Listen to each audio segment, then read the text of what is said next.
Eu chamo a mesa principal o réu Anderson Gustavo Torres e o seu advogado, doutor Elmar Roberto Novak. Cumprimento os senhores, novamente lembrando que o réu tem direito ao silêncio e à não autoincriminação e não presta o compromisso de dizer a verdade. Eu passo a primeira parte do interrogatório.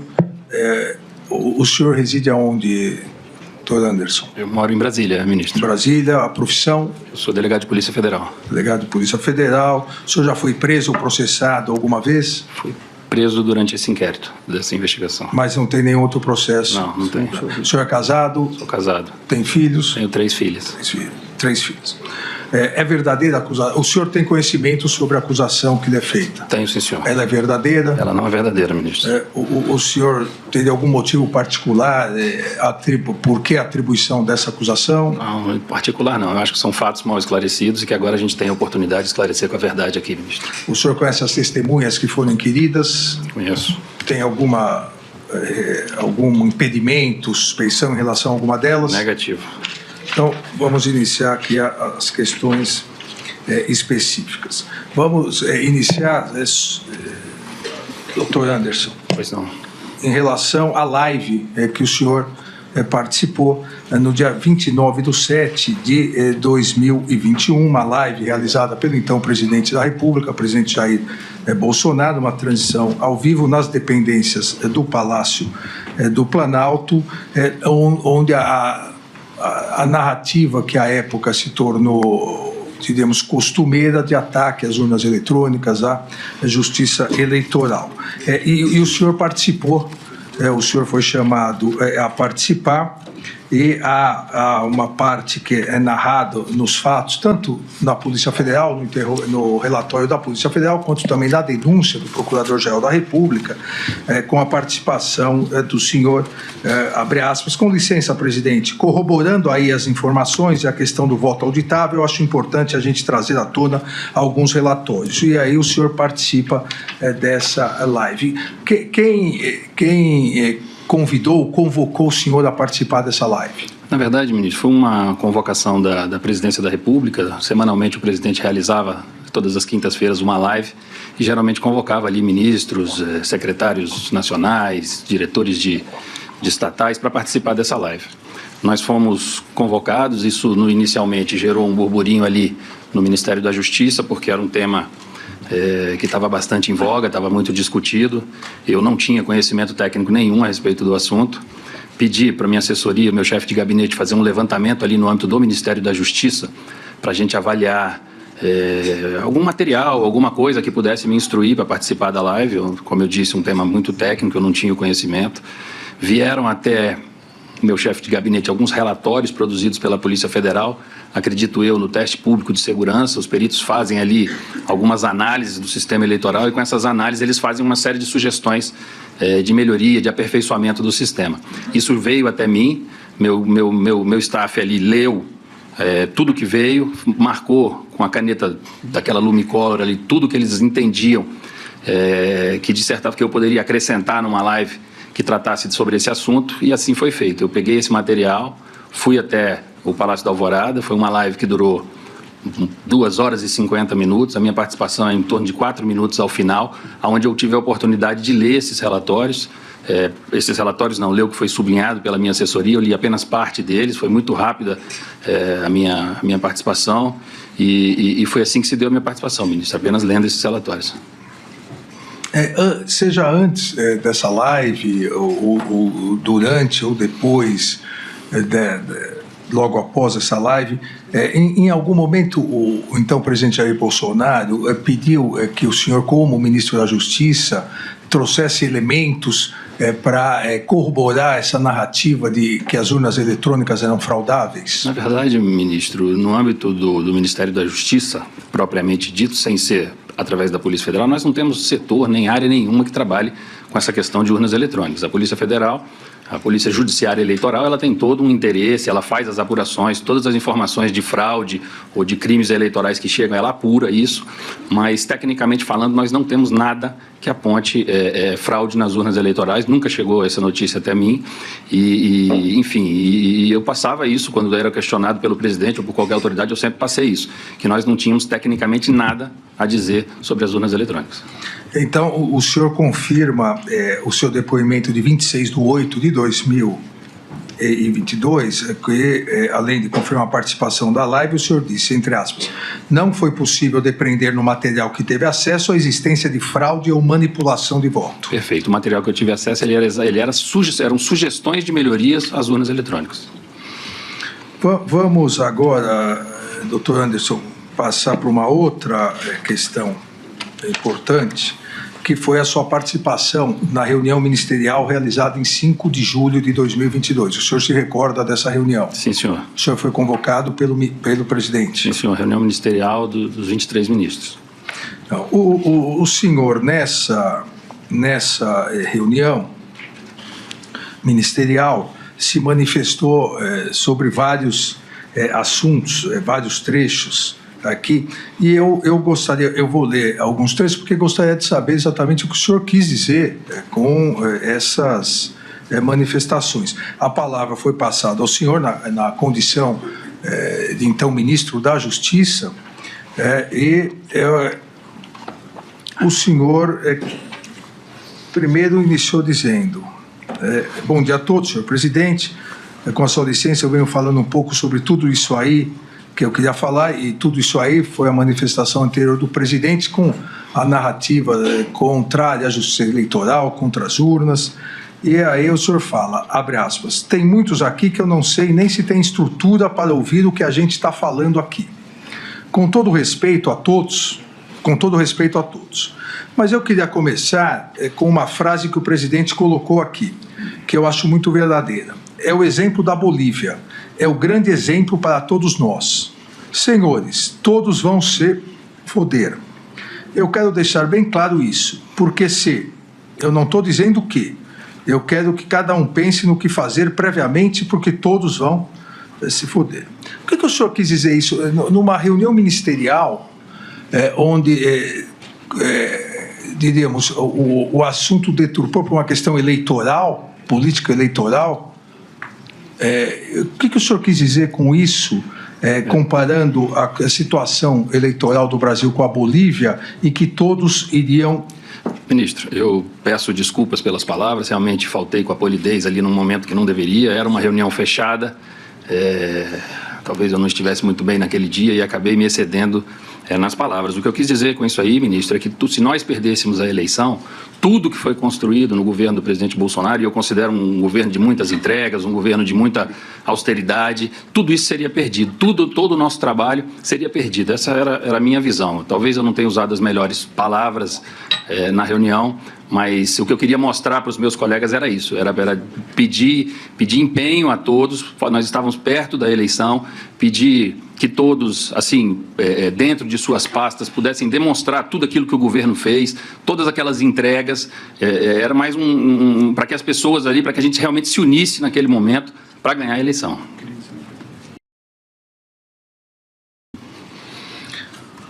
Entendi, doutor Anderson. Há ainda um outro trecho em que o senhor diz, abre aspas, porque realmente é ameaçador o que está acontecendo. O que seria ameaçador, doutor Anderson? Esse pedaço apenas eu não consigo me lembrar, ministro. Então, eu continuo aqui. Porque realmente é ameaçador o que está acontecendo. Do lado de lá, ameaça, ministro, direta de lá para cá. Se meta e eu lhe prendo. Isso seria uma referência ao Supremo Tribunal Federal? Não, de maneira nenhuma, ministro. Isso aí eu acho que é um momento muito acirrado na relação entre o Executivo e o Judiciário. Eu acho que eu fui um dos que mais me esforcei para que essa relação não se esbagaçasse. Eu tentei de todas as formas manter o diálogo, tudo, mas a gente sentia uma pressão. Eu pelo menos, eu sentia uma pressão muito grande assim, em relação ao que fazer, em relação àquele momento ali, ao que a gente podia fazer, ao que a gente não podia fazer. Havia todos os dias uma série de proibições e a gente ficava meio meio perdido, meio sem saber o que fazer. Eu vou continuar aqui no trecho para o senhor ficar à vontade, como disse, para esclarecer, se achar que é o caso, obviamente esclarecer em virtude do seu direito ao silêncio. Continua aqui entre aspas: se meta e eu lhe prendo, se meta e caça o seu mandato, questione, quer dizer, a gente não pode questionar, é o fim do mundo, senhores. Qualquer um aqui tem medo na hora que digita a senha, qualquer um aqui. Quem digita a senha do banco para transferir R$300 de uma conta para outra, não fica preocupado se essa senha está sendo hackeada? Que dirá um sistema desse tamanho? O senhor estava se referindo aqui, obviamente, ao sistema eleitoral. Com esse tanto de indício, a gente precisa atuar agora. E é isso que eu tenho buscado. Eu gostaria, se fosse possível, que o senhor esclarecesse isso. O senhor compara a senha do banco para transferir R$300, que poderia ser hackeada, que dirá um sistema desse tamanho. Com esse tanto de indício, a gente precisa atuar. Quais seriam os indícios? Volto naquela questão, ministro, das sugestões da perícia da Polícia Federal. Eu sempre me pautei com base naquilo ali. Todas as minhas opiniões colocadas foram no que eu li naqueles relatórios. Então, diante de um sistema tão grande, diante de indícios a todo momento, não sei se verdadeiros ou falsos, mas naquele momento ali era uma enxurrada de informações a respeito disso, e eu questionava ali a questão da implementação dessas medidas. Doutor Anderson, aqui é importante essa questão, porque qualquer do povo pode confundir indício com fofoca, com fake news, com desinformação. Mas o senhor, como o senhor disse, é delegado da Polícia Federal. O senhor sabe que indício é um termo técnico que corresponde a início de provas. O senhor tinha algum indício de fraude às urnas? Exatamente, eu não tinha, ministro. Tanto que, na sequência aí, eu achei aqui o pedaço que eu coloco, não estou desrespeitando poder nenhum. Não estou querendo atropelar ninguém, eu deixo isso bem claro. Eram só colocações pessoais minhas ali naquela reunião. Ainda em relação a essa reunião, lembrando, né, a todos que a reunião foi gravada pela própria reunião e os vídeos e áudios chegaram a partir da apreensão determinada por ordem judicial, apreensão feita pela Polícia Federal. Aí o senhor continua. Olha, cuidado com isso, cuidado com aquilo. Esses cuidados têm 6, 7 anos que foi naquela live, voltamos à live, naquela live que eu li esses relatórios e eles iam lá desdizendo um monte de coisa lá. E quando eu li os relatórios, me jogaram para dentro do inquérito. Porque vai falar do quê? De um relatório de um perito criminal da Polícia Federal? Que há 6, 7 anos está dizendo tem que fazer isso, cuidado com aquilo, o que foi feito, acataram isso, fizeram isso. Ministro, está mentindo aí, ó. Tudo que foi falado, esse aperfeiçoamento foi colocado. Agora vem as Forças Armadas fazer uma série de observações. O senhor estava colocando em dúvida as urnas, porque aqui, inclusive, o senhor foi ministro da Justiça e é delegado federal de carreira. Foi criada, e vai ser esclarecido isso na ação penal, foi criada uma narrativa que existiria um inquérito requisitado pela então presidente do Tribunal Superior Eleitoral, a ministra Rosa Weber, que depois veio a ser a nossa presidente no Supremo Tribunal Federal, e que esse inquérito trazia várias fraudes e uma narrativa falsa, uma desinformação, tanto que, a pedido da própria defesa, esse inquérito está juntado nos autos, a pedido das defesas. Aqui nesse trecho, o senhor que acabou de dizer em relação à live e depois confirmou o seu depoimento da polícia que nunca teve nenhum indício, nenhuma prova de fraude. Na reunião, o senhor estaria incitando a questão de fraude? Eu queria que o senhor esclarecesse isso. Negativo, Excelência. Aqui eu volto e falo da live, das recomendações feitas pelos peritos da Polícia Federal. Todas as minhas falas, eu nunca questionei a lisura do processo eleitoral, todas as minhas falas são em relação às sugestões de melhorias que os peritos me trouxeram naqueles documentos. Eu até tenho aqui os documentos, tenho o que eu li na live, enfim, são sugestões técnicas e foi nesse sentido que eu falei todas essas palavras aí, ministro.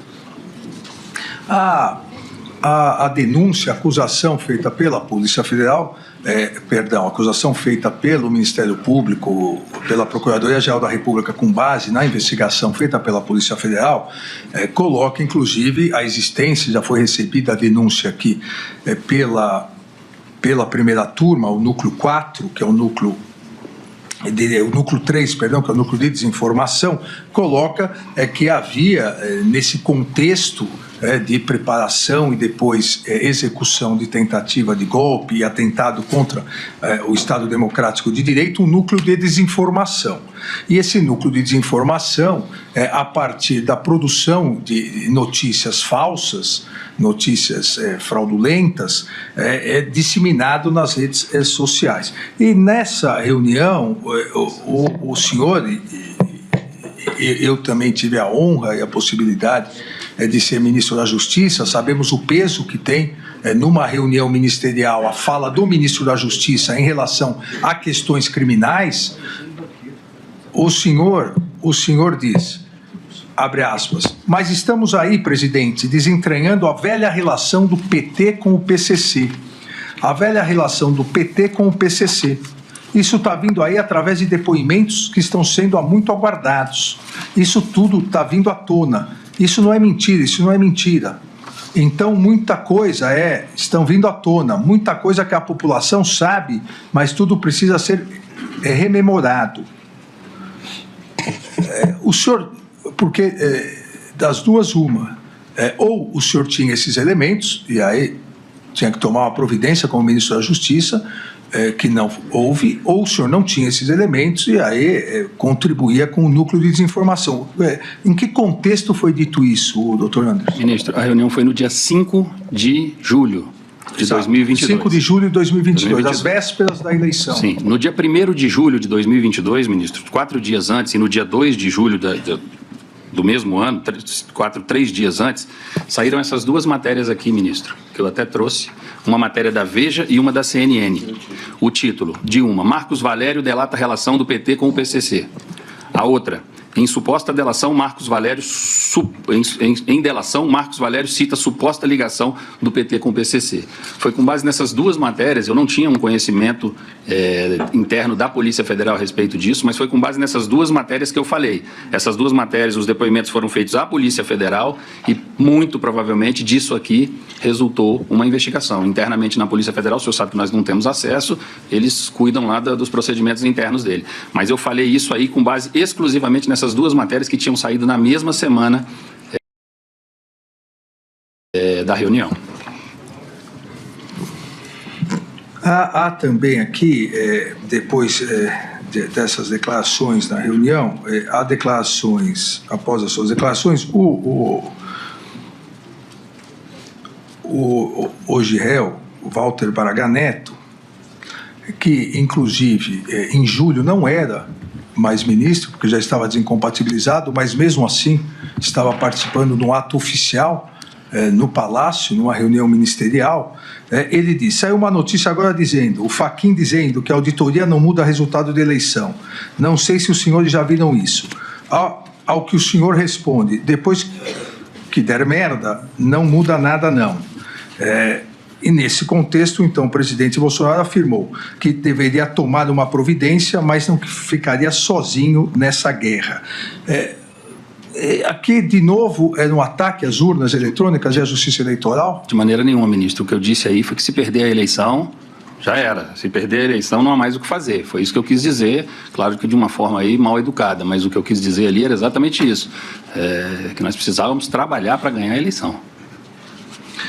Doutor Anderson, vamos mudar agora o tópico, um outro tópico que acho que o senhor também tem interesse em ver esclarecido, que é a utilização indevida da estrutura da Polícia Rodoviária Federal, principalmente no segundo turno das eleições. E aqui num outro núcleo também denunciada, a denúncia já recebida, em relação à delegada de Polícia Federal, Marília Ferreira Alencar, então diretora de inteligência do Ministério da Justiça e Segurança Pública. Foi o senhor que nomeou a doutora Marília Ferreira Alencar? Foi sim, senhor. Ela era uma pessoa da sua confiança? Minha confiança, trabalhava comigo na Associação dos Delegados.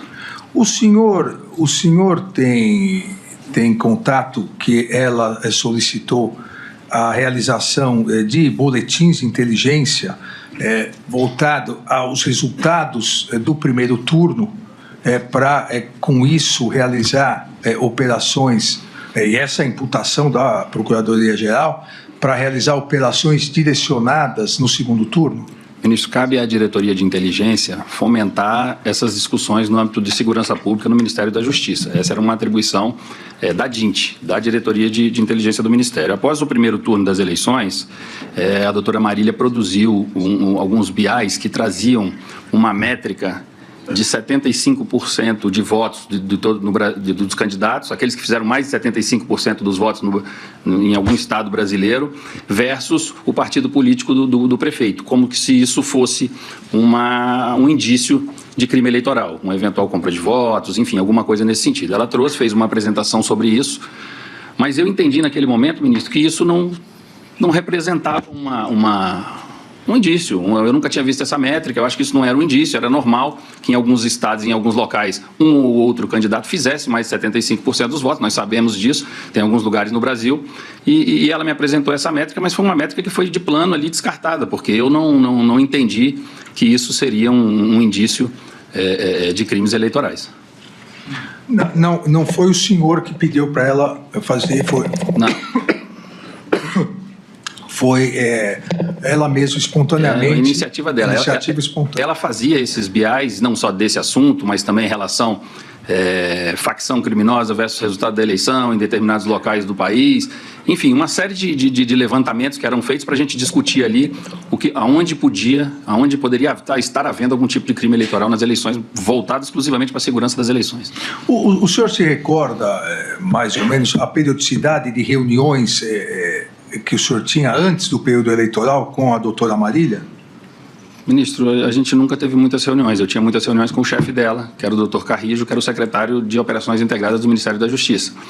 As reuniões eram com ele. Ela trazia as questões da inteligência quando havia alguma coisa mais grave, alguma informação mais relevante, e participava muito de reuniões quando a gente chamava a Secretaria de Operações como um todo para a gente discutir determinados temas. Ela era diretora na Secretaria de Operações.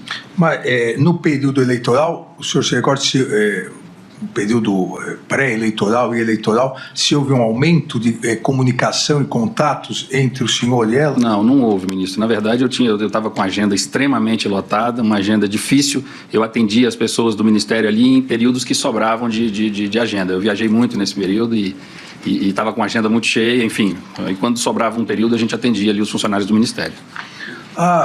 A Polícia Federal apreendeu o celular da doutora Marília Ferreira de Alencar e extraiu diversos dados que constam nos autos, mas nesse período pré-eleitoral há algumas trocas de mensagens com o senhor, mas todas as mensagens excluídas, né?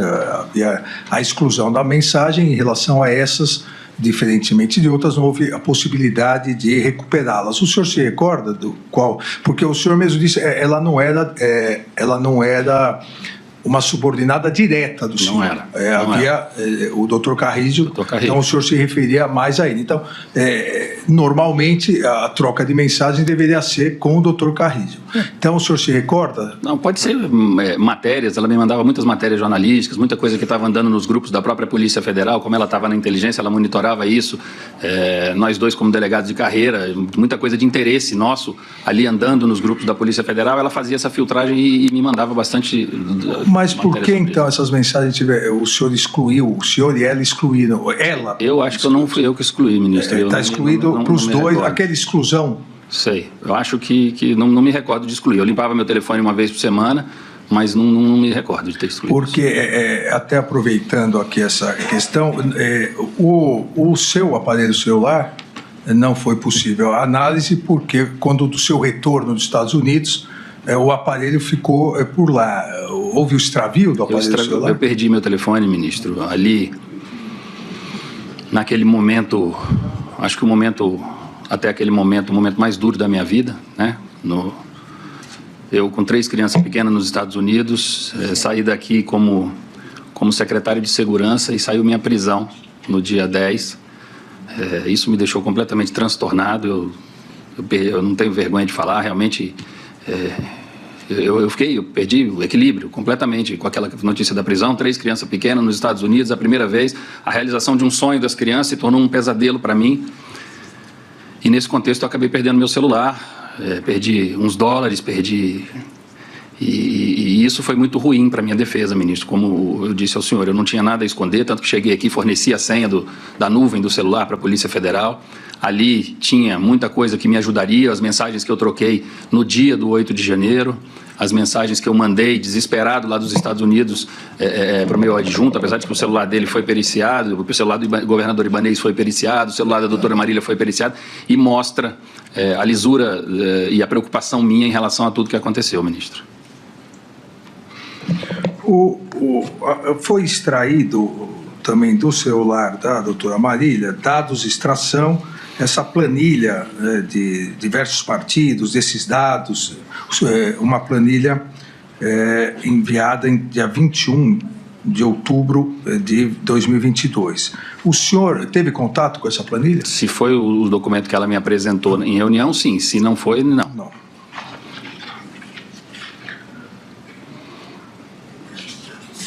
O senhor se reuniu às vésperas da eleição com o então diretor da Polícia Rodoviária Federal, Silvinei Vasques, para tratar da operação que seria realizada no segundo turno das eleições? Nós fizemos uma reunião, ministro, no dia 19 de outubro, no Ministério da Justiça, uma reunião grande, onde estavam presentes lá os diretores, e quando eu digo os diretores, o diretor-geral, o diretor de combate ao crime organizado, o diretor de inteligência, assessores da Polícia Federal, da Polícia Rodoviária Federal, da Secretaria de Operações Integradas do Ministério da Justiça e o meu staff do gabinete. Era uma reunião com aproximadamente 15 a 20 pessoas ali no Ministério da Justiça, para tratar sobre a operação eleições. As instituições vieram, cada uma apresentou as suas dificuldades, apresentou as suas necessidades de recursos, de como é que estavam os planejamentos ali para a operação eleições. Eu continuei pedindo empenho no combate aos crimes eleitorais, independente de partido, independente de local, independente de tudo. Isso, a minha orientação no Ministério da Justiça sempre foi essa. E nós fizemos apenas essa reunião, onde foi tratado exatamente das questões gerais da operação eleição. Como o senhor sabe, nós, através do Centro Nacional de Comando e Controle, nós, Ministério da Justiça, a gente acompanha no dia da eleição toda a questão da segurança pública da eleição. É nossa responsabilidade ali monitorar online tudo que está acontecendo no Brasil. Nós temos representantes lá praticamente das 27 secretarias de segurança pública e a segurança pública e a garantia do direito ao voto para o eleitor brasileiro, isso é muito caro para o Ministro da Justiça, para o Ministério da Justiça. Então, nós fizemos essa reunião para preparar o dia da eleição para que tudo transcorresse sem problemas. Então, após essa reunião, que como o senhor bem recordou, do dia 19/10 de 2022, no dia 20, um dia após a reunião, no grupo em off, um grupo do qual alguns membros do Ministério da Justiça participavam, a doutora Marília comentou no grupo, entre aspas, achei que o 01, o senhor falou bem ontem na reunião, ao que Fernando de Souza de Oliveira, delegado, à época diretor de operações do Ministério da Justiça, colega dela, ao que Fernando respondeu, falou bem, demais isento, ao que Marília respondeu, isento porra nenhuma, meteu logo um 22. O que ela quis dizer com isso na reunião? Eu acho que isso foi uma brincadeira sem graça dela. Eu realmente não misturo as coisas, ministro. Eu não... É lógico, se o senhor me perguntar quem eu queria que ganhasse a eleição, eu não preciso nem responder. Mas eu não misturo as coisas, eu sou extremamente profissional e acho que foi uma infeliz brincadeira que ela fez aí nesse grupo. Eu não participava desse grupo, eu realmente não sei dizer ao senhor em que contexto foi isso. Mas da minha parte não teve isso.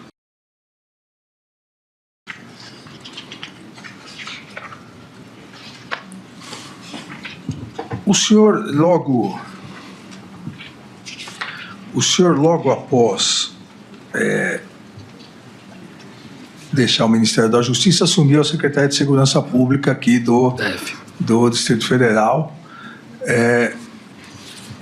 Qual foi a sua participação, assim que o senhor assumiu, qual foi a sua conduta em relação aos acampamentos, ou ao acampamento na frente do quartel aqui do Forte Apache, aqui do Comando do Planalto? Ministro, a partir do dia 12 de dezembro do ano anterior, eu fiquei bastante preocupado com a questão dos acampamentos. Até então, não havia tido nenhum ato violento, não havia tido nada, mas depois daqueles atos no centro de Brasília, a tentativa de invasão da sede da Polícia Federal e tudo aquilo que aconteceu ali no dia 12, eu fiquei, no mínimo, cismado com aqueles acampamentos. Eu esperava que o novo governo assumisse e imediatamente tirasse os acampamentos dali, já no primeiro dia ou na primeira semana, no máximo, do novo governo. E isso não aconteceu. Em não acontecendo, ministro, no dia 6 de 1 de 2023, eu convoquei uma reunião, eu tive informações no dia 5, de que a maioria das pessoas que estavam naqueles acampamentos ali, ou grande parte dessas pessoas, se tratavam de moradores de rua e pessoas vulneráveis. Pensando nisso e em evitar uma tragédia, um problema maior, eu convoquei uma reunião para a Secretaria de Segurança Pública no dia 6/10, às 10 horas da manhã, chamei o comandante militar do Planalto, general Dutra, e a secretária de Desenvolvimento Social do Distrito Federal, Ana Paula Marra, para nós tratarmos da desmobilização total do acampamento. Dessa reunião ficou combinado que no dia 10, terça-feira, a doutora Ana Paula Marra, com a sua equipe, atuaria lá no local do acampamento para poder retirar os vulneráveis. E ali eles têm toda uma técnica de aproximação, de chegada, de retirada. Quem quisesse ir embora, eles têm passagem, eles pagam passagens, enfim.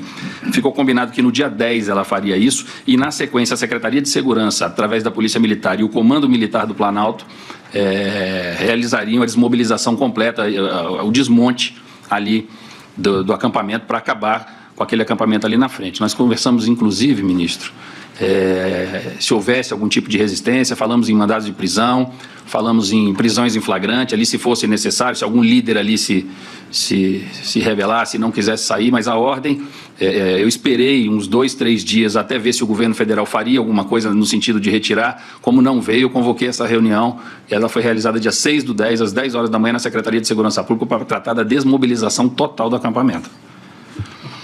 Eu aqui, nessa sequência, Anderson, eu vou repetir o que eu disse para o almirante Garnier, apesar que percebi que ele não acredita no ditado chinês, que coincidências não existem, mas quero que o senhor também tenha a possibilidade aqui, nesse momento de autodefesa, de, se quisesse explicar.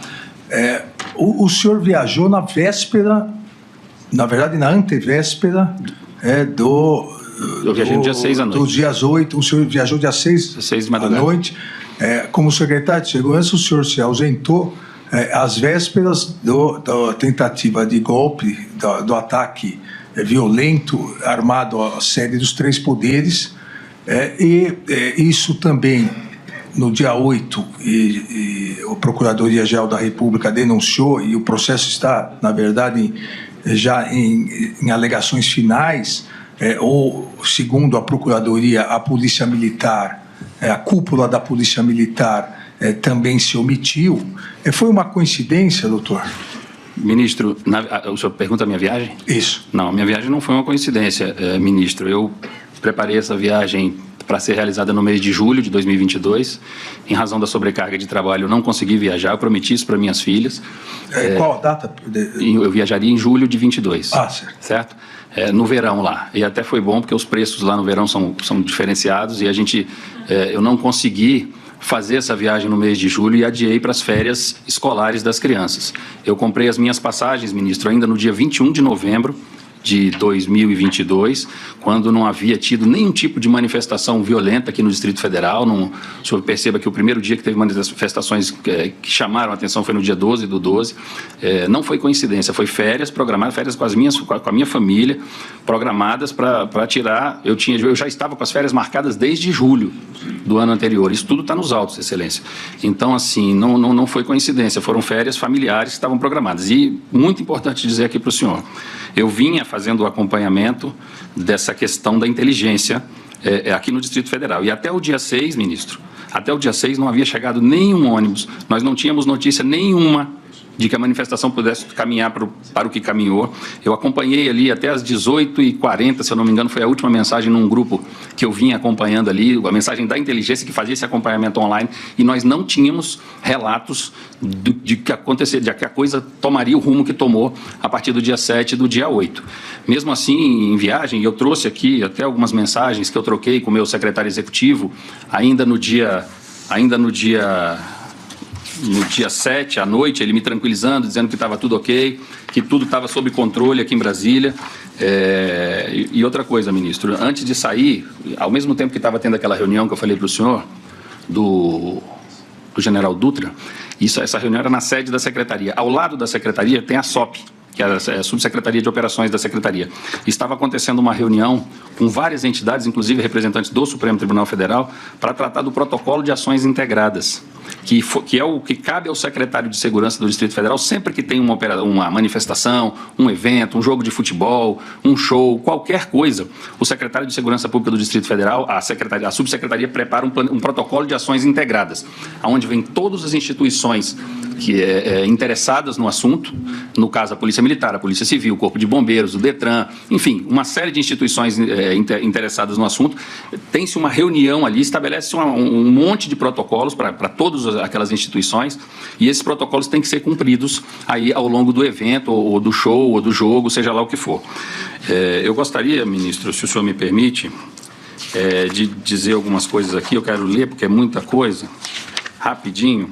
O que ficou previsto nesse protocolo de ações integradas, ministro, para que fosse cumprido no dia aqui? Foi um protocolo, eu assinei esse protocolo, sou eu que confirmo esse protocolo, eu assinei esse protocolo às 3h28 da tarde do dia 6, e o protocolo previa o fechamento da esplanada dos ministérios, o isolamento da Praça dos Três Poderes, isso é muito importante, vedada a utilização pelos participantes de instrumentos capazes de produzir lesões corporais e danos ao patrimônio, tais como os mastros de bandeira e material de cano PVC, material metálico, madeiras ou assemelhados, garrafas ou utensílios de vidros, facas, canivetes e objetos pontiagudos, mesmo de uso para alimentação. Tudo isso o PAI previa.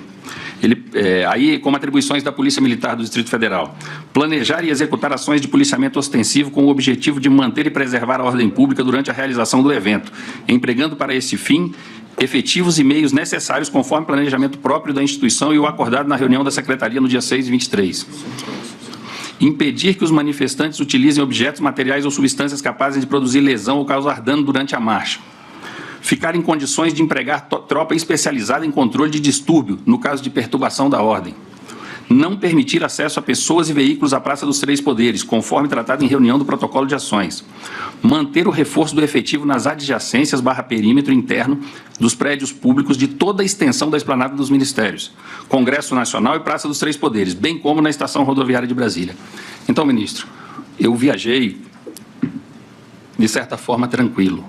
Eu tinha deixado esse protocolo assinado, tudo isso aqui para ser cumprido. Na reunião com o general Dutra, eu esqueci de colocar para o senhor, ele pegou o celular dele e falou: Anderson, olha aqui, ó, os acampamentos há 2 meses atrás. Aí ele: Anderson, olha o acampamento agora de manhã. Ele me mostrou isso, ministro. Essa foi a imagem que não me saiu da cabeça. O acampamento há 2 meses atrás, gente, caminhão, lotado o acampamento. Naquela manhã, praticamente não se via pessoas, só se via tendas. Ele tinha as imagens daquele dia do acampamento. Então, foi nesse contexto, ministro. Eu viajei adotando todas as providências que o secretário de Segurança do Distrito Federal tem que tomar, principalmente deixando esse protocolo de ação integradas assinado para que fosse cumprido. Não, doutor Anderson, desse protocolo que o senhor acabou de fazer a leitura, nós podemos observar que no dia 8 nada foi respeitado.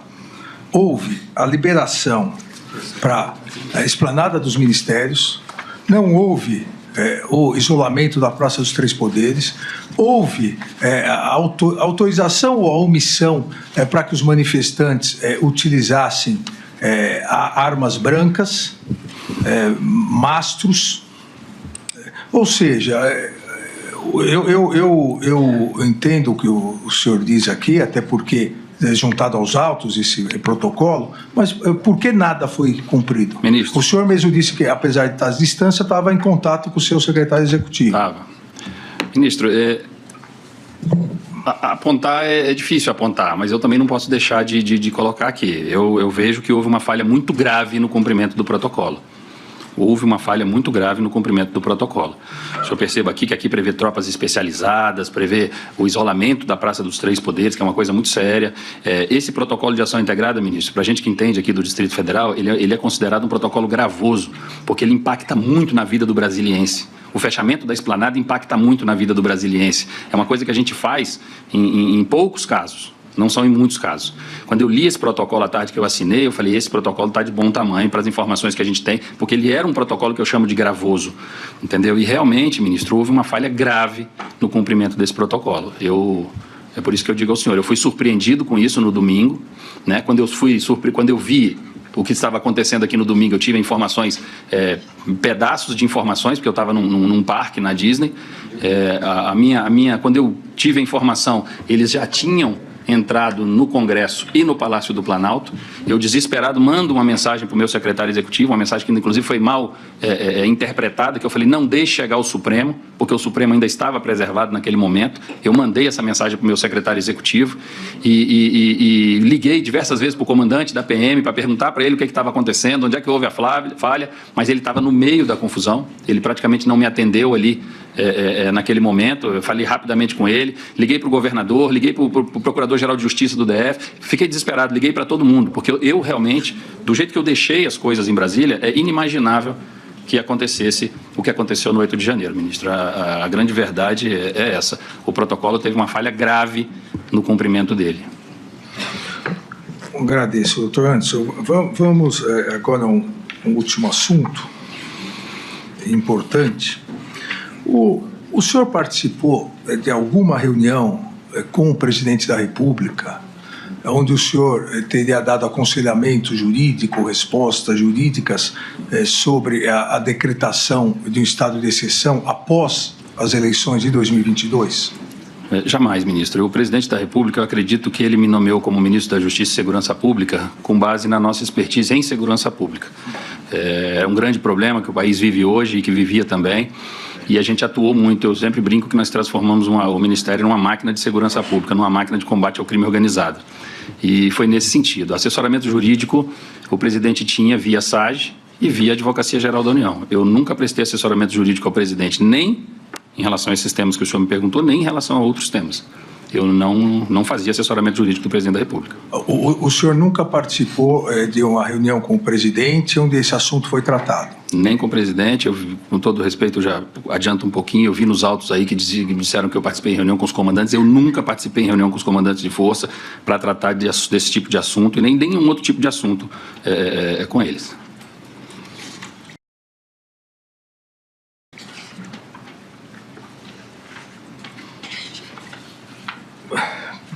Por que, então, doutor Anderson, a minuta do golpe foi encontrada na sua casa?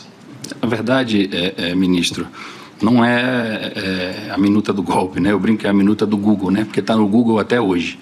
Esse documento, ministro, foi entregue no meu gabinete, no Ministério da Justiça. Eu levava diariamente 2 pastas para minha residência, uma delas contendo a agenda do dia seguinte, eventuais minutas de discurso, coisas nesse sentido, e outra com documentos gerais que vinham no Ministério. Eu realmente nem me lembrava dessa minuta, fui ver isso quando foi apreendido pela Polícia Federal, foi uma surpresa. Foi um documento que eu tirei do envelope naquela época. O senhor deveria, não sei se estava acompanhando, mas isso era voz corrente na esplanada dos ministérios, estava difícil trabalhar, inclusive a gente recebia minutas, ideias e uma série de coisas pelo WhatsApp, papel. Eu vi na imprensa que 2 autoridades disseram que receberam, uma das autoridades disse que você recebeu 3 minutas como essa, e isso foi parar no meu escaninho ali, eu levava pastinhas como essa aqui para casa todos os dias, essas pastinhas simples, eu não carregava pasta, e isso foi dentro de uma dessas pastinhas, ministro, e na minha casa foi colocado para ser descartado. Eu nunca tratei isso com o presidente da República, eu nunca tratei isso com ninguém. Isso veio até o meu gabinete no Ministério da Justiça, foi organizado pela minha assessoria, isso veio num envelope dentro, foi parar na minha casa, mas eu nunca discuti esse assunto, eu nunca trouxe isso à tona. Isso foi uma fatalidade que aconteceu, porque era já para ter sido destruída há muito tempo. Eu nunca trabalhei isso. O documento era muito mal escrito, cheio de erros de português, de concordâncias, enfim. Até o nome do tribunal que estava escrito lá estava escrito errado. Então, não é da minha lavra, não sei quem fez, não sei quem mandou fazer e nunca discuti esse tipo de assunto. Agradeço, doutor Anderson. Eu passo a palavra ao ministro Fux. Obrigado, ministro Alexandre. Eu tenho uma pergunta aqui em relação a esse protocolo. Quer dizer, tem prova nos autos que o senhor comprou a passagem antes. Dia 21 tem prova nos autos Dia dessa... 21 de novembro, ministro. 21 de novembro. E aí o senhor deixou um protocolo pronto. Pronto. Para que fosse executado.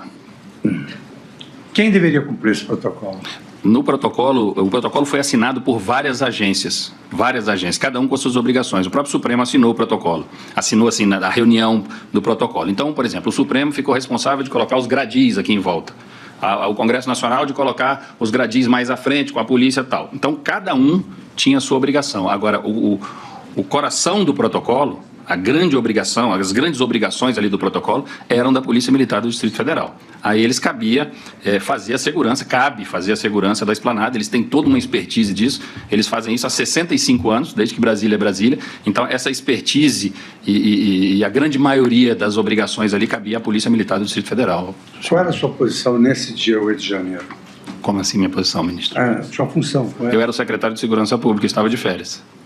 Mas ainda era o secretário? Eu ainda era o secretário de Segurança Pública. Satisfeito, né? Agradeço ao ministro Fux. Passo a palavra ao Procurador-Geral da República. Sem perguntas, senhor ministro. Agradeço, iniciando a nossa sequência, a palavra ao doutor César Bittencourt, advogado do réu delator.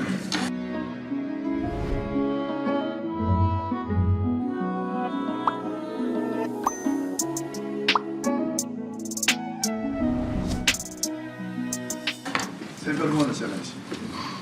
A palavra ao doutor Elmar Novak. Muito obrigado, senhor ministro. Eu vou seguir mais ou menos a ordem aqui que o senhor veio perguntando, só para deixar alguns esclarecimentos. Lógico. Eu gostaria que o réu respondesse se ele fez comentários adicionais durante a sua live, além da leitura do relatório que foi encaminhado pelos peritos oficiais ao TSE. Por favor. Negativo. Eu participei, como eu disse, dos 4 minutos finais da live. Entrei ali, me apresentei e fiz os comentários e o presidente encerrou a live. Inclusive, quando eu entro na live, ele até brinca, Anderson, você tem 1 minuto, que eu quero encerrar, você tem 1 minuto. E foi isso que aconteceu. Eu quero só ler aqui um trecho da denúncia, senhor ministro, que diz o seguinte: ouvido pela Polícia Federal, em 26 de 8 de 2021, Anderson Gustavo Torres confirmou a participação na live realizada pelo ex-presidente e admitiu que mentira na transmissão. Isso, o senhor confirma? O senhor podia repetir? Eu também não entendi Mentira. bem. É porque ele diz o seguinte no trecho: confirmou a participação na live e admitiu, então, que mentira na transmissão, reconhecendo que não foi possível depreender do material que teve acesso a existência de fraude ou manipulação de voto. Exato. Eu não tratei de fraude nem de manipulação de voto. Eu não admiti que menti em momento algum. O que nós fizemos ali foi ler sugestões de melhoria para as urnas eletrônicas brasileiras feitas pelos peritos criminais federais da Polícia Federal. Eu não falei em fraude. Pois não. Bom, vamos lá. Na reunião que teve com a PRF, em algum momento houve o direcionamento do policiamento ou de operações? Jamais. Desculpa. Por favor. Jamais. Ali a orientação foi combate aos crimes eleitorais, independente de bandeira, independente de cor, independente de local, que fosse feitas as operações no Brasil inteiro, visando o combate aos crimes eleitorais. E nós tivemos a eleição, uma das mais seguras da história. Em relação à eleição anterior, tivemos 24% a menos de procedimentos de polícia judiciária instaurados na eleição de 2022. Isso quer dizer, isso mostra o resultado da prevenção, que a gente não trabalha só com repressão a crimes eleitorais, a gente trabalha na prevenção a crimes eleitorais. E isso funcionou muito bem na eleição de 2022. Senhor ministro, eu gostaria também de saber do réu se o Ministério da Justiça costumava intervir nas operações da Polícia Federal e da Polícia Rodoviária Federal, e se especificamente no planejamento das eleições houve interferência do Ministério da Justiça. Não houve interferência nenhuma. O Ministério da Justiça atua como uma parte estratégica, não é uma parte operacional. As instituições têm toda a liberdade para fazer seus planejamentos e eles são apresentados ao Ministério da Segurança Pública apenas por formalidades para compor o processo e para justificar, muitas vezes, até a descentralização de recursos. Tá. Senhor ministro, eu gostaria de ler aqui mais um trecho da denúncia, que, no meu entender, houve aqui uma confusão, talvez feito pela PGR, induzido pela Polícia Federal. Ele traz o seguinte, que a movimentação atípica, isso na página 82, a movimentação atípica dos denunciados entre os 2 turnos eleitorais também foi percebido pelo aumento dos pedidos de reunião de Marília com Anderson Torres. O objetivo escuso, segundo a denúncia, dos encontros com Anderson Torres foi explicitado em trocas de mensagem. E ali ele cita, Fernando de Oliveira deu conta de que o chefe o chamou e combinou um encontro no 13º andar, ao tempo que Marília respondeu que estava muito ansiosa e doida para poder fazer alguma coisa. Isso não ficou muito claro, porque nós sabemos que o Ministério da Justiça não tem 13 andares, né? Então, eu gostaria de saber que reunião foi essa, se ele tem conhecimento, e se algum órgão do Ministério da Justiça funciona em algum prédio com mais de 10 andares ou com 13 andares. Por favor, doutor Anderson. Eu não tenho conhecimento da reunião, mas a Secretaria de Operações Integradas, depois que nós alugamos aquele prédio novo da Polícia Federal, ela ficou com um espaço no prédio também. São 2 ou 3 torres que a gente ocupa lá, agora não me lembro. Foi nós que fizemos essa mudança da Polícia Federal para lá. E a Secretaria de Operações Integradas funcionava lá. Eu nunca fui, mas lá tem 13 andares e pode ser funcionar lá. Ok. Então, senhor ministro, só para ficar claro, então, quando diz aqui que o chefe o chamou, isso não se refere, então, ao ex-ministro. Não foi ele que fez essa convocação? Não fui eu. Tá. E tem mais outro trecho da denúncia aqui, ministro, que chamou a atenção, que fala o seguinte, isso também na página 82, ao final. O crescente clima de urgência envolvendo as conversas entre Marília e Clebson Ferreira de Paula Vieira. Clebson também foi testemunha nesse processo. Retratam o progresso das ações maliciosas em curso e, ao longo de outubro, isso aqui é muito importante, ele fala aqui, o analista foi chamado a participar de diversas reuniões e manteve comunicações com outros altos dirigentes, como Anderson Torres, então ministro da Justiça. Eu gostaria de saber se alguma vez Anderson Torres teve reunião com Clebson e se alguma vez ele deu alguma ordem direta ao Clebson. Nunca estive em reunião e não conheço o Clebson Ferreira, eu acho. O Clebson, esse nunca vi, não conheço. Nunca tive em reunião. Ok. Então vamos lá. Nós falamos há pouco aqui, senhor ministro, sobre a questão da desmobilização dos acampamentos. Eu gostaria de saber como foi a iniciativa para convocar essa reunião e quem participou da reunião, só para que isso fique bem claro. Por favor. A iniciativa foi minha, eu pedi a reunião, eu tenho aqui até... Pode ler. Rapidamente aqui, achar no dia que ela mandou isso aqui para nós, meu chefe de gabinete, falando com a Ana Paula Marra. Boa noite, doutora. Como vai? Ela, tudo bem, e você? Ele fala, tudo bem, graças a Deus. Doutor Anderson pediu para convidar a senhora para uma reunião urgente sobre a desmobilização do pessoal do acampamento na área do QG do Exército. O general Dutra, comandante militar do Planalto, vem e é importante a presença da senhora. Se possível, amanhã às 10 horas aqui na secretaria. Ela diz, estarei aí. Muito obrigada. Então, assim, a iniciativa foi minha, eu pedi para chamar as pessoas para a gente tratar da desmobilização.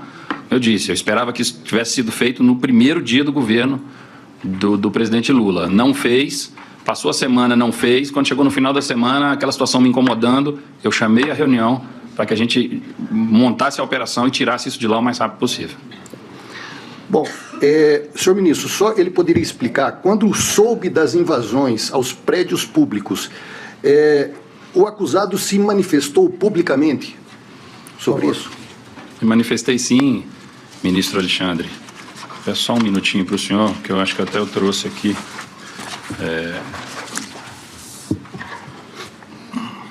No dia 8/1, às 15h26, eu coloquei cenas lamentáveis agora na esplanada dos ministérios. Determinei ao setor de operações da Secretaria do Distrito de Segurança Pública do Distrito Federal providências imediatas para o restabelecimento da ordem no centro de Brasília. Isso às 15h26. Só um segundo, senhor ministro. Se ele puder repetir o horário e a data das publicações e fazer a leitura, seria importante. Isso foi imediatamente. Quando eu estava lá nos Estados Unidos, foi no dia 8/1, às 15h26. Aí, às 16h23, eu coloquei: criminosos não sairão impunes. E às 16h25, eu coloquei: inconcebível a desordem e inaceitável desrespeito às instituições. Determinei que todo o efetivo da PM e da Polícia Civil atue firmemente para que se restabeleça a ordem com a máxima urgência. Vandalismo e depredação serão combatidos com os rigores da lei. Eu coloquei, foram publicações minhas no antigo Twitter. Enquanto isso estava acontecendo aqui, eu não tinha mais o que fazer, eu estava do outro lado do mundo, eu realmente só podia me manifestar desse jeito aqui, em relação a isso, doutor. Bom, só agora pegando um gancho um pouco aqui, senhor ministro, na pergunta que foi feita pelo senhor ministro Fux, muita propriedade, eu gostaria só que ele explicasse o seguinte: no caso da ausência justificada do secretário, fica acéfala a secretaria? De maneira nenhuma. Nós temos um secretário executivo que assume imediatamente, e o regimento da secretaria diz qualquer afastamento. Então, para qualquer afastamento do secretário, o secretário executivo assume, como assumiu o doutor Fernando naquela sexta-feira quando eu viajei. A gente continua se falando ali, ele manda as mensagens para mim. E a gente, me dá um minutinho, ministro, só para eu... Fica tranquilo. Eu preparei uma papelada aqui, mas eu sempre me enrosco. Aqui. No dia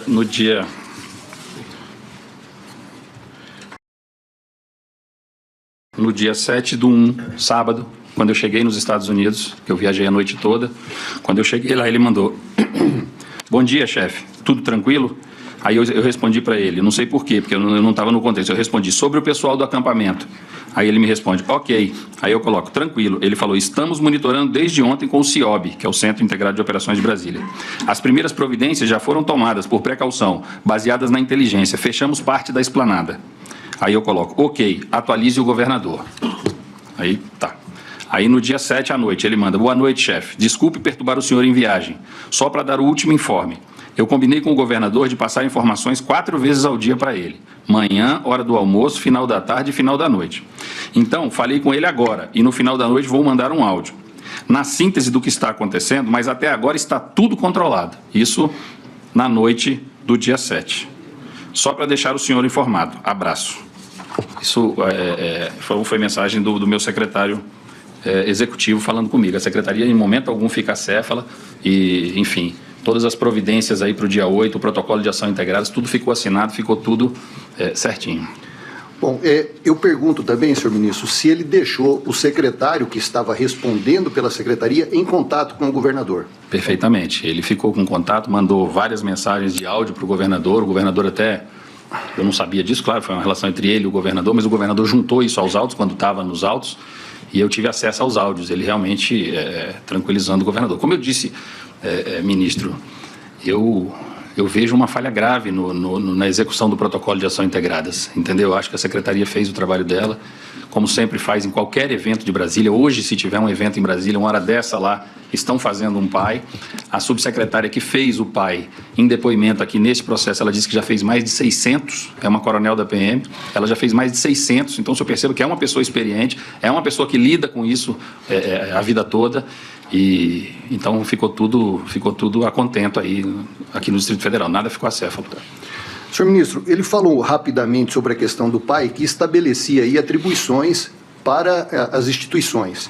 Eu gostaria só de entender se a PM tem subordinação direta com a Secretaria de Segurança aqui no DF. Ministro Alexandre. Doutor... Isso é importante. Doutor, não provoca. Ministro Alexandre, eu vou até pegar aqui, senão eu vou apanhar. Espera aí, um minutinho. Leia. Um minutinho, eu vou ler aqui. Isso é uma questão, ministro, muito complexa. Essa é uma questão muito complexa aqui no Distrito Federal e se o senhor me perguntar já de antemão se eu concordo, eu não concordo. Mas não me cabe concordar. E o senhor fez muito bem a intervenção, porque em São Paulo, ministro, em São Paulo, a Lei 616 de 1974, ela dispõe que a organização básica da Polícia Militar estabelece expressamente que a Polícia Militar subordina-se hierárquica, administrativa e funcionalmente ao secretário de Segurança. Isso em São Paulo. Agora, aqui no Distrito Federal, ministro, em 1977 veio a Lei Orgânica da Polícia Militar do Distrito Federal e ela trazia essa subordinação ao secretário de Segurança. Mas em 1986 isso foi revogado e ficou apenas a vinculação ao secretário de Segurança. Mas pior do que isso, na minha opinião, e aí é minha opinião, é que em 2009 veio a Lei 12.086 e acabou inclusive com a vinculação. A Polícia Militar hoje ela é subordinada diretamente ao governador do Distrito Federal. Então, a Secretaria de Segurança Pública aqui do Distrito Federal, quando a gente fala que ela faz a integração das forças de segurança, é o que restou para a Secretaria de Segurança Pública do Distrito Federal. É fazer essa integração, trazer as forças, mas hoje ela se subordina, tem todas as relações administrativas e funcionais ao governador do Distrito Federal. Bom, eu tenho mais duas questões e muito rapidamente. No interrogatório, o juiz não pode contraditar o réu. A sorte do senhor, doutor. Muito obrigado, ministro. Vamos lá. Bom, eu gostaria só de falar, senhor ministro, sobre a transição. Eu gostaria de saber como foi a transição do Ministério da Justiça, se Anderson Torres recebeu ordem para fazer a transição e por que, então, ele deu início e quando a transição do MJ, se é que deu, se houve isso. Pode. Senhor ministro, após a eleição, após o segundo turno da eleição, eu acho que já no dia seguinte à eleição, eu fui ao Palácio da Alvorada me solidarizar com o presidente pela perda da eleição e informei a ele que iria dar início à transição de governo. Ele autorizou fazer e assim eu fiz, comecei a preparar todo o material, pedi para todos os secretários nacionais prepararem seus materiais das secretarias. Se eu não me engano, logo que o ministro Flávio Dino foi indicado para ser o ministro da Justiça, não sei se no primeiro ou no segundo dia, eu o recebi no Ministério da Justiça, com todos os meus secretários alinhados aqui, com pastinha na mão. Ele trouxe uma equipe, ele sentou ao meu lado, a equipe sentou de frente para a minha equipe, e eu coloquei todas as secretarias à disposição do ministro Flávio Dino. Daí em diante, a transição começou, eles conversando diretamente as áreas técnicas ali, e eu acredito, porque na sequência eu fui a Araraquara inaugurar uma delegacia da Polícia Federal, São José do Rio Preto, e escutei uma entrevista do ministro Flávio Dino, na Hora do Brasil, em alguma coisa assim, ele falando que já havia encerrado os trabalhos de transição. Então, o nosso ministério foi um dos primeiros, se não o primeiro, a começar e terminar a transição de governo. Eu gostaria de saber se ele recebeu uma ordem de alguém para dar início a essa transição ou foi iniciativa própria. Por favor.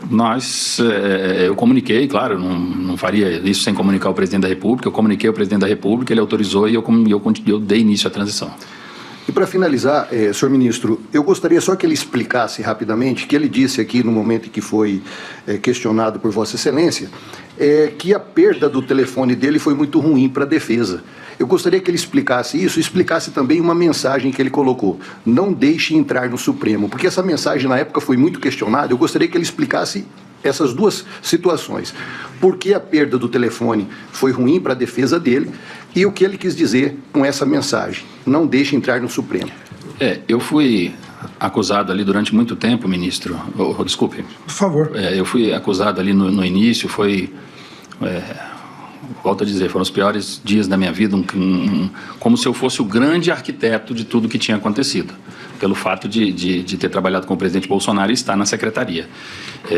Então, o meu celular, as minhas mensagens, a clareza com que eu trato as questões, o profissionalismo com que eu sempre tratei o meu trabalho e as coisas, isso ajudaria muito. Tanto é que, volto a dizer, que todos os celulares que foram periciados, que tinham mensagens comigo, que tratavam comigo sobre os assuntos, o senhor perceba que eu sempre trato de forma profissional, eu sempre coloco a coisa como ela tem que ser. Eu não fico dourando a pílula, eu trabalho, eu sou muito sério em relação ao meu trabalho. E em relação à mensagem que eu mandei, naquele momento de desespero ali, para o doutor Fernando, foi porque as cenas que eu recebi, aí eu comecei a receber cenas num grupo de WhatsApp, ali de inteligência, eles iam mandando recortes do que estava acontecendo aqui, porque eu não conseguia ver online o que estava acontecendo aqui, eu não conseguia acessar a televisão, eu estava na rua com minhas filhas lá nos Estados Unidos, eu recebi uma imagem onde eu via a rampa do Congresso ali tomada de gente e o Palácio do Planalto já invadido. E aí o Supremo não estava invadido. E aí eu mandei a mensagem, não deixe chegar ao Supremo, já que o estrago já está feito nesses dois órgãos, por favor, não deixe chegar ao Supremo. Ressalto, ministro, uma observação.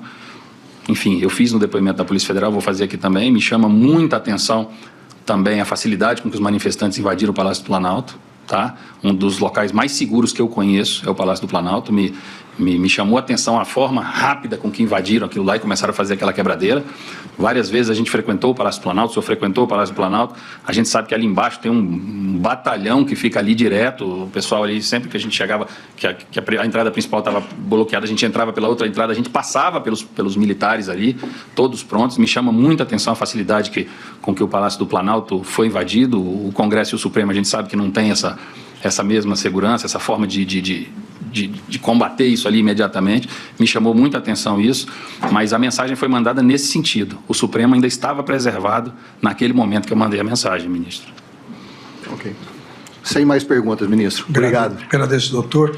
Eu pergunto ao doutor Paulo Renato se tem alguma questão. Não, excelência, sem perguntas. Doutor Demóstenes. Sem perguntas, excelência. Doutor Matheus. Sem perguntas, excelência. Doutor Paulo Amador. Bom dia, ministro. Bom dia, ministro Fux. Bom dia, ministro Gonet. Sem perguntas, excelência. Doutor André. Sem perguntas, excelência. Doutor Rodrigo. Agradeço, Ministro, então. Ministro, só uma observação Por favor. rápida. Uma frase que eu sempre falei nos meus depoimentos e que eu não disse aqui, mas eu faço questão de dizer. Se o protocolo de ação integradas, o PAI, tivesse sido cumprido à risca, o 8 de janeiro não teria acontecido em Brasília. Isso o senhor pode ter certeza disso. Agradeço ao doutor Anderson, agradeço também ao doutor Novak. Muito obrigado. Obrigado.